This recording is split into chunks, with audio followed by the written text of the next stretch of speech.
A lot has happened in the past few weeks, and our nation continues to suffer at the hands of political and civil unrest of all sorts. Who is stoking these flames? Who benefits from a nation at war? You might be surprised to learn who some players are in this game. If you like this episode and want to see more, make sure that you're subscribed to the new Frontline podcast so that you never miss an episode.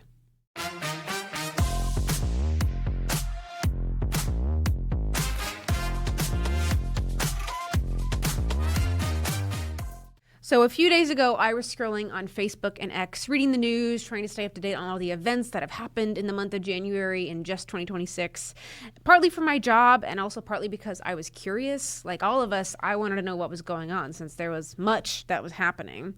And while I would call myself a full-on internet sleuth when I'm looking for information and looking for dirt and stories, something that I really rarely do that occurred to me while I was looking for the news is that I rarely deep dive into the social media and website profiles of these big labor unions that we talk about all the time. So I thought to myself, you know what the heck? Let's see what they're up to. Let's see what their Facebook profiles look like, because Facebook is an interesting conglomerate of a social media. So I started with my favorites, like AFSCME. And there's their profile, labor union, always open, whatever. Then I moved to AFT.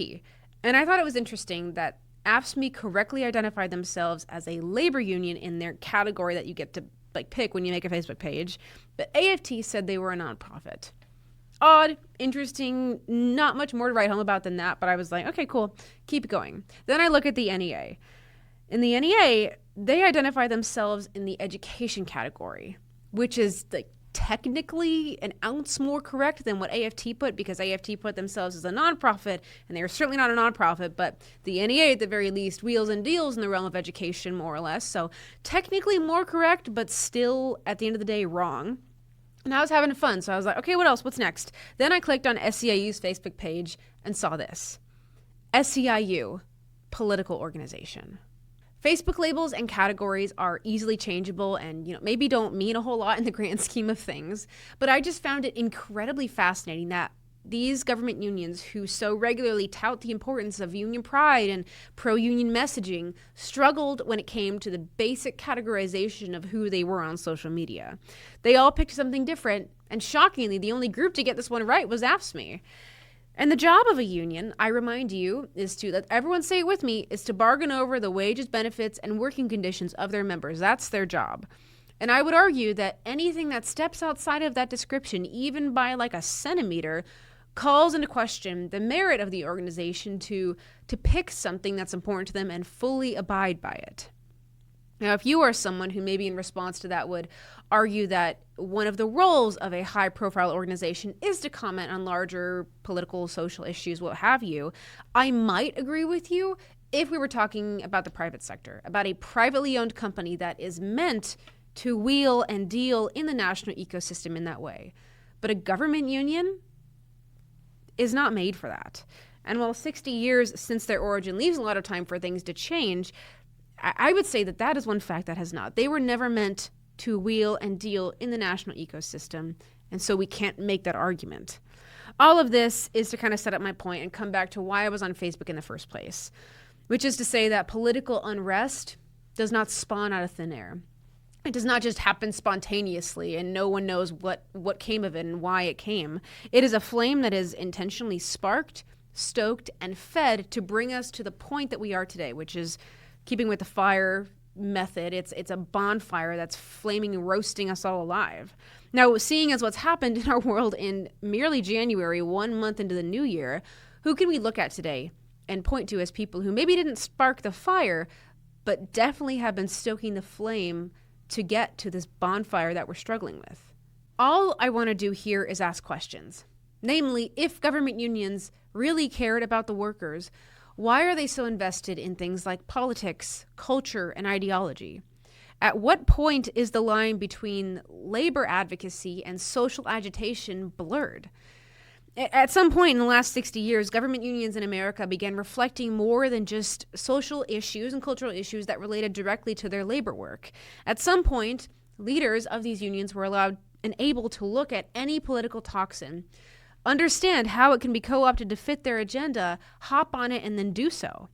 Now we can at least acknowledge the authority that unions possess, because they definitely have the ability to set their sights on a target and mobilize their members onto that target like an army.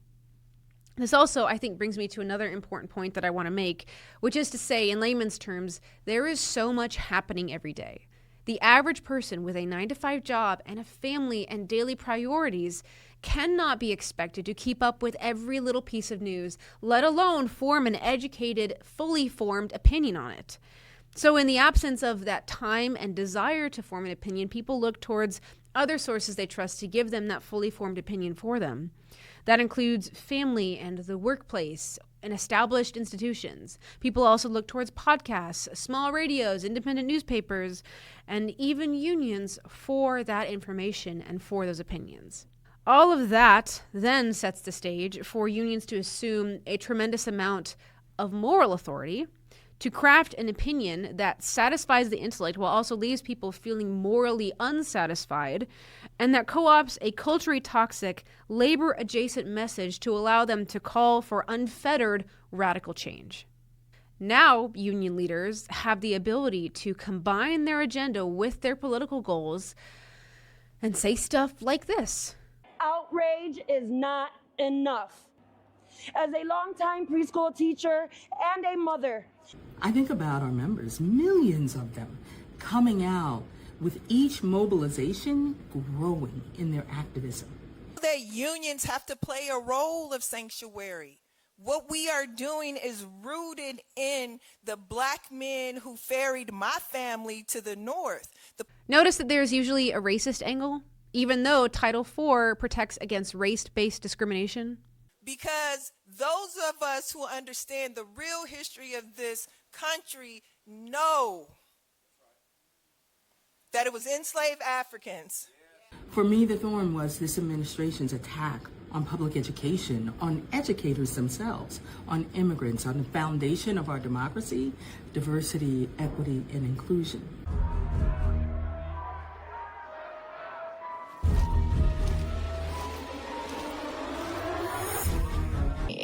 Because yes, the election may not be as free or as fair as we want it to be, but we also know that we need to show that majorities of people are against this regime, and we need to be able to vote Trump out.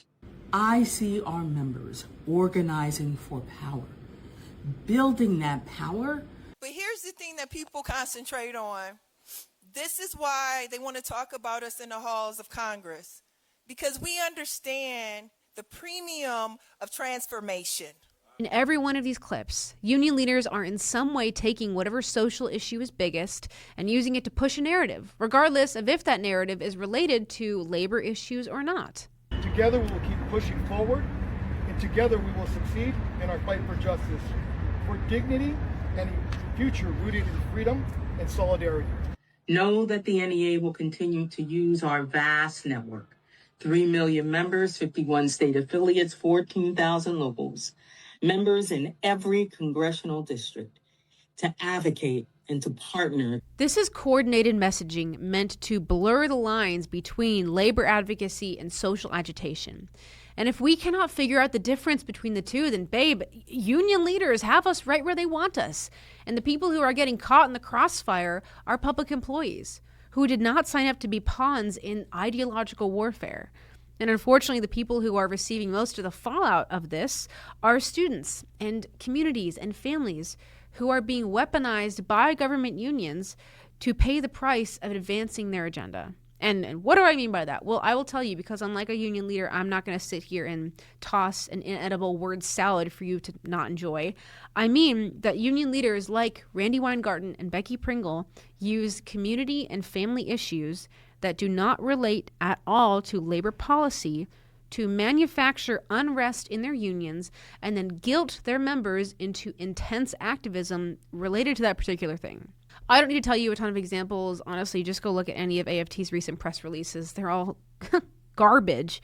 But I will tell you one from last year that's related to the Starbucks worker strikes that Randi Weingarten decided to weigh in on. So Starbucks is a private company, which is not the sector that AFT operates in, who does not employ the profession of teachers to do their work. They employ baristas, and AFT works with educators and teachers. So AFT logically has no reason to comment on this, but Weingarten saw an opportunity to tap into that population and utilized that unrest to gain popularity with a decisively anti-capitalism crowd that allowed her to bridge further into the private sector, into private sector protesting, where it has also allowed her to go onto other avenues of really outrageous and inappropriate political commentary. And even if, again, to play devil's advocate, if there are people who want to partake in the culture war, they can do that on their own time with their own money. Bestie, we live in a free world where you can do that on your own time. But a union who does not operate in the private sector should not be manufacturing outrage related to that sector. Also, I just want to say, do you notice that whenever there is a peaceful protest and a parade, Randy Weingarten and people like Stacey Davis Gates are right at the front holding their banner, making sure that they're on camera, that they're with all their people, standing with the people and for the people and whatever the BS they say. However, when it comes to this intense no justice, no peace rhetoric and things get ugly, union leaders are nowhere to be seen. Who pays the price for this activism? It is not the union leaders who are up there pulling the strings, it's you. And what does that say about what union leaders think of you? I didn't make this episode to stoke fear unnecessarily or lazily point a finger at all the unions and blame them for all the bad stuff happening in the world. I could certainly do that, but I'll do it on my own time.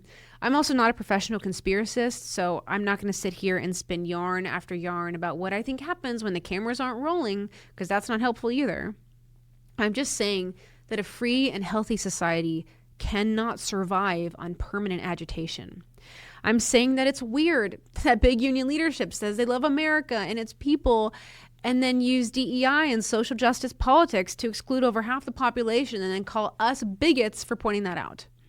I think it's really shady to say that you want the best for America and then support policies that dismantle democracy and encourage civilians to put themselves in harm's way for the sake of making a political point. And I think it's absolutely disgusting to use vitriol and tragedy to push your agenda. Unions are tearing the country apart. So can we please stop pretending like they're the good guys? Thanks for watching the new Frontline podcast. Hit that subscribe or follow button to stay up to date on every episode we post, and drop a comment down below. Do you agree, or is there something we missed?